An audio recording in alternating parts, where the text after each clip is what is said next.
Rais wa Zanzibar na mwenyekiti wa Baraza la Mapinduzi Dr. Hussein Ali Mwinyi amesema Zanzibar imejipanga kuendelea kujenga miundombinu ya viwanja vya ndege ili kuiwezesha kuwa kituo bora cha utoaji wa huduma za usafiri wa anga. Rais Dr. Mwinyi amesema hayo alipofungua rasmi mkutano wa huduma za usafiri wa anga pamoja na utalii Afrika uliofanyika katika hoteli ya Golden Tulip iliyopo karibu na uwanja wa ndege wa kimataifa wa Abeid Amani Karume leo tarehe 12 ya mwezi Juni 2025. Pamoja na mambo mengine mengi, ameeleza kuwa upanuzi wa uwanja wa ndege wa kimataifa wa Abeid Amani Karume na ujenzi wa uwanja wa ndege mpya wa Pemba ni miongoni mwa juhudi zinazochukuliwa na serikali za kuimarisha huduma za usafiri wa anga visiwani Zanzibar. Rais Dr. Mwinyi amefafanua kwamba hatua hiyo itafungua Zanzibar kikanda na kimataifa kwa mashirika zaidi ya ndege kuja nchini na hivyo kuongeza idadi ya watalii wanaotembelea pamoja na kutangaza utalii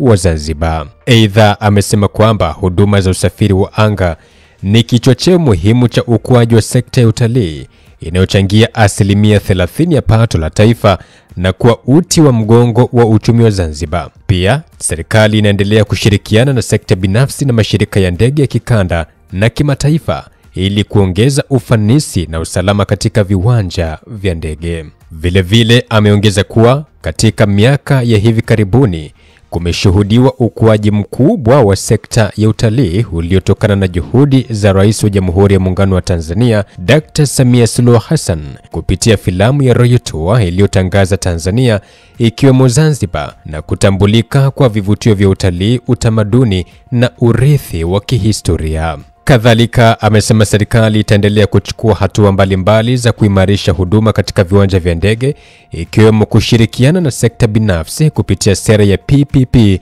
mashirika ya ndege ya kikanda na kimataifa, pamoja na kusimamia ipasavyo kanuni na miongozo ya huduma za usafiri wa anga na hali ya usalama wa nchi, hatua inayochangia kuongezeka kwa mashirika ya ndege yanayotoa huduma nchini. Mimi ni Franki Kashonde. Nitafurahi kupata comment yako hapo, lakini pia ukilike na kucomment. Hii ni Simulizi na Sauti.